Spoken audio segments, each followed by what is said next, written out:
റിപ്പോർട്ടർക്ക് ശേഷം ഉർവശി മാഡത്തിന്റെ ഗംഭീര പെർഫോമൻസ് ആണ് തിയേറ്ററിൽ കാണേണ്ട സിനിമ. നല്ല ഹൃദ്യമായ ഒരു പടം, നല്ലൊരു മെസ്സേജും ഉണ്ട്. ഉർവശി ചേച്ചി പിന്നെ ആസ് യൂഷ്വൽ സൂപ്പർ. ഇവിടെ ലേഡി സൂപ്പർ സ്റ്റാർ പഴയ പ്രതാപം വീണ്ടെടുത്ത പോലെ തന്നെ തോന്നില്ലേ? പിന്നെ ഉർവശി ചേച്ചി പിന്നെ പറയണ്ടല്ലോ, അങ്ങ് ഇറങ്ങി ആടല്ലേ. അസലായിട്ട് നല്ലൊരു പടം.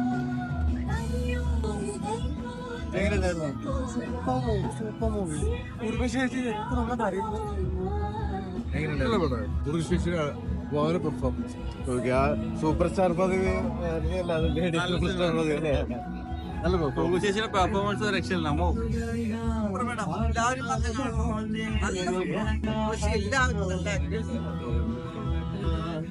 2024 തമിഴ്നാട് സർക്കാരിന്റെ സംസ്ഥാന അവാർഡ് ചേച്ചിക്ക് ഒട്ടും സംശയമില്ല. കുടുംബ ബന്ധങ്ങളുടെ ആഴത്തിലുള്ള ഒരു പ്രതിഫലനമാണ് ഈ ഒരു ചിത്രത്തിലൂടെ കാണാൻ സാധിച്ചത്. നമ്മുടെ സമൂഹത്തിൽ ഇങ്ങനെയുള്ള ഒരുപാട് ബേബിമാരുണ്ട്. തീർച്ചയായിട്ടും എല്ലാവരിലും ഒരു നൊമ്പരം ഉണർത്തുന്ന ഒരുപാട് രംഗങ്ങളുണ്ട്. തീർച്ചയായിട്ടും ഇതിന്റെ സംവിധായകൻ ഒരു നടന്ന സംഭവമാണ് എന്നുള്ളതാണ് ലാസ്റ്റ് കാണാൻ സാധിച്ചത്. തീർച്ചയായിട്ടും അതിന് വേണ്ടി പ്രവർത്തിച്ച അദ്ദേഹം നല്ല രീതിയിൽ തന്നെ ആ കുടുംബത്തിന് സപ്പോർട്ട് ചെയ്ത് ഉണ്ടായിരുന്നു. തീർച്ചയായിട്ടും കുടുംബ ബന്ധങ്ങളുടെ ആഴത്തിലുള്ള ഒരു പ്രതിഫലനം വരച്ച് കാണിച്ച ഒരു ചിത്രമാണ്. വളരെ ഹാർട്ട് ടച്ചിങ് മൂവിയാണ്. സെന്റിമെന്റ്സ് ഉണ്ട്, കോമഡി ഉണ്ട്. ഉർവശി മാഡം ഇന്ത്യൻ സിനിമയുടെ ഏറ്റവും വലിയ ആക്ട്രസ് എന്ന് പറയാം. നാഷണൽ അവാർഡ് ഉറപ്പാണ്.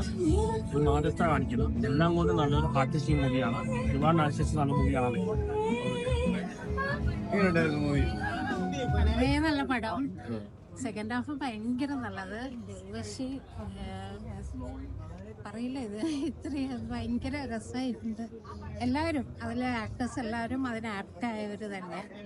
പിന്നെ ബാക്ക്ഗ്രൗണ്ട് മ്യൂസിക്കും എല്ലാം സൂപ്പറാണ്.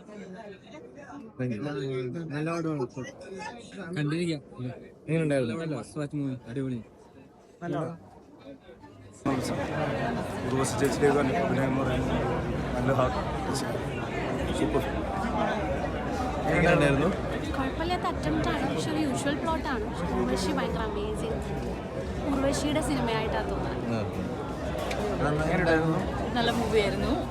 റിയൽ ലൈഫ് സ്റ്റോറിയാണ്, അപ്പോൾ അതുകൊണ്ട് കുറച്ചുകൂടി ലൈഫ് ഉണ്ടായിരുന്നു. ആൻഡ് ഉർവശി ചേച്ചി ഓരോ മൂവീസ് കഴിയുന്തോറും കൂടുതൽ അത്ഭുതപ്പെട്ടുകൊണ്ടിരിക്കുകയാണ്. ഇതിൽ കൂടുതൽ അറിയില്ല, ഇനി അടുത്തതിൽ ഇനിയും കൂടുതലായിരിക്കും. അത്രയും ബ്യൂട്ടിഫുൾ ആയിട്ട് ഇറ്റ്സ് ഫുൾ ഓൺ ഫുൾ ചേച്ചിയുടെ മൂവിയാണ്. സൂപ്പർ സ്റ്റാർ പദവി അതുപോലെ തന്നെ അത് ചേച്ചി വന്ന കാലം മുതൽ ഒരിക്കലും ഇളകാത്ത ഒരു സീറ്റാണ്. ആൻഡ് അഗൈൻ അത് സ്ട്രെസ് ചെയ്യുന്നു, she is the lady super star.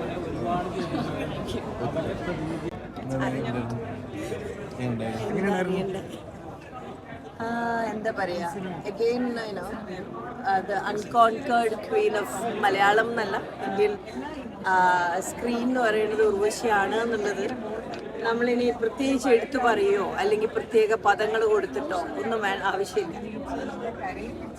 Everything എന്ത് നമ്മൾ കൊടുത്താലും എക്സ്ട്രോർഡിനറി റിസൾട്ട് തരുന്ന ഒരു ആക്ടർ ഓൾ ദ ടൈം.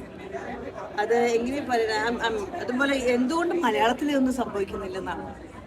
എന്തുകൊണ്ട് ഒരു വിമൻ ഓറിയൻറ്റഡ് അങ്ങനെ ഒരു വാശിയിലല്ല, ഒരു ബയോപിക് നമുക്ക് ടാലൻറ്റ് ഇവിടെയുണ്ട്, എന്തുകൊണ്ട് നമ്മൾ ആരും ചിന്തിക്കുന്നില്ല, എന്തുകൊണ്ട് അങ്ങനെ സംഭവിക്കുന്നില്ല? ഐ തിങ്ക് എല്ലാ മലയാളികളും കാണണം, എല്ലാ അമ്മമാരും കാണണം, എല്ലാ മക്കളും കാണണം. എന്താ വെച്ചാൽ ഇത് there are moments in this പറയാൻ പറ്റുന്നില്ല എനിക്ക്.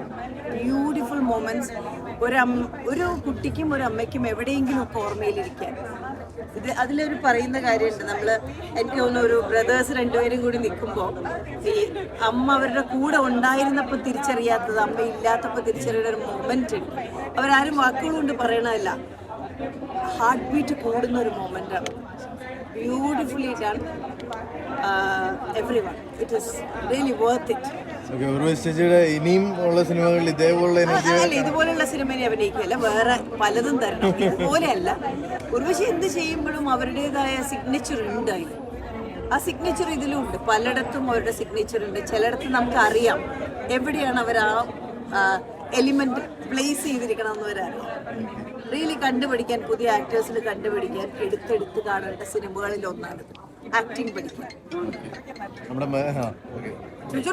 നമ്മുടെ മലയാളത്തിൽ ഇതുപോലെ ഈ സിനിമകൾ എടുക്കാൻ ധൈര്യമുള്ളവരുണ്ടെന്ന് തോന്നുന്നു. ധൈര്യത്തിന്റെ അല്ല, ഇത് സിനിമ എടുക്കാനുള്ള ധൈര്യമില്ല. സിനിമ എന്ത് സിനിമയാക്കണം, എന്ത് ഓഡിയൻസിന് കൊടുക്കണം എന്ന് നമ്മൾ തീരുമാനിക്കണം. ഇത് ഓഡിയൻസിന് ഇതാണ് വേണ്ടതെന്ന് തീരുമാനിച്ച് സിനിമ എടുക്കരുത്. അവരാരും നമ്മളോടൊന്നും പറയുന്നുണ്ട്. ഓഡിയൻസ് എന്നും രാവിലെ എണീറ്റ് പറയുന്നില്ല ഞങ്ങൾക്ക് ഇന്ന സിനിമ വേണം, ഞങ്ങൾക്ക് ആസ്വദിക്കാൻ പറ്റുന്ന സിനിമ തരൂ എന്നാണ് പറയുന്നത്. അപ്പൊ ആ കൊടുക്കുന്ന സിനിമയിൽ ആത്മാർത്ഥത ഉണ്ടായാൽ മതി.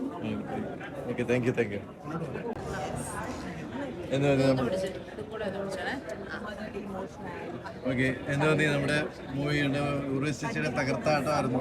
ഗംഭീരമായിരുന്നു. ആദ്യം ഉർവശി മാം ഉള്ള ഒരു സിനിമ എന്നുള്ള പ്രതീക്ഷയിലായിരുന്നു നമ്മൾ കണ്ടു തുടങ്ങി. പിന്നെയാണ് മനസ്സിലായത് ഇത് ഉർവശി മാം നിറഞ്ഞാടുന്ന സിനിമയാണെന്നുള്ളത്. ഗംഭീര പ്രകടനമായിരുന്നു. എന്തുകൊണ്ടാണ് അവരെ നമ്മളിപ്പോഴും സൂപ്പർ സ്റ്റാർ എന്നൊക്കെ നിലവിൽ വിളിക്കുന്നതെന്ന് ഏറ്റവും അർത്ഥവത്തായിട്ടുള്ള റീസെൻ്റ് ആയിട്ടുള്ള ഉത്തരമാണ് ഈ സിനിമ എന്ന് പറയുന്നത്. അത് ഒരു ലേഡി ആർട്ടിസ്റ്റ് സ്ക്രീനിൽ വന്ന് നമ്മളെ ചിരിപ്പിക്കുകയും അവരോടൊപ്പം നമ്മൾ കരയുകയും വിസിലടിപ്പിക്കുകയും ഒക്കെ ചെയ്യുന്നത് നമുക്കൊരു ഭയങ്കര ത്രില്ലാണ് അവരെ ഓൺ സ്ക്രീനിൽ കണ്ടുകൊണ്ടിരിക്കുക എന്നുള്ളത്. ഔട്ട് ആൻഡ് ഔട്ട് ഉർവശി മാമിന്റെ മൂവിയാണ്. ഗംഭീരമായിട്ടുള്ള സിനിമ. മലയാളത്തിൽ ഇങ്ങനെയുള്ള സിനിമകൾ വരണമെന്ന് ആഗ്രഹിക്കുന്നുണ്ടോ?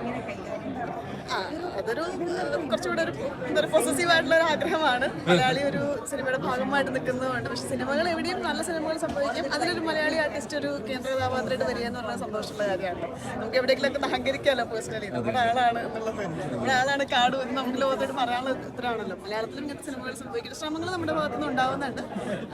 എല്ലാത്തരം സിനിമകളും മാറി മറിച്ചൊക്കെ നമ്മൾ സ്വീകരിക്കുന്നവരാണ് മലയാളി പ്രേക്ഷകർ. നല്ല സിനിമകൾ എല്ലായിടത്തും ഉണ്ടാവട്ടെ എന്ന് ആഗ്രഹിക്കുന്നു. എല്ലാവർക്കും സജസ്റ്റ് ചെയ്യുന്നല്ലേ? പിന്നെ ഉറപ്പായിട്ടും നമ്മളൊക്കെ ജീവിതത്തിൽ ഇങ്ങനെ തിരക്ക് പിടിച്ച് എന്തിനേക്കോ പുറകെ ഓടിക്കൊണ്ടൊക്കെ ഇരിക്കുമ്പോൾ ഒരു നിമിഷം ഒന്ന് ചിന്തിക്കാനുള്ള ഒരു തോന്നൽ കൂടി ഉണ്ടാക്കുന്ന ഒരു സിനിമയാണ്. നമ്മളും അങ്ങോട്ടാണ് പോയിക്കൊണ്ടിരിക്കുന്നതെന്ന് നമ്മൾ തിരിച്ചറിയിപ്പിക്കുന്ന ഒരു സിനിമയാണ്. Thank you.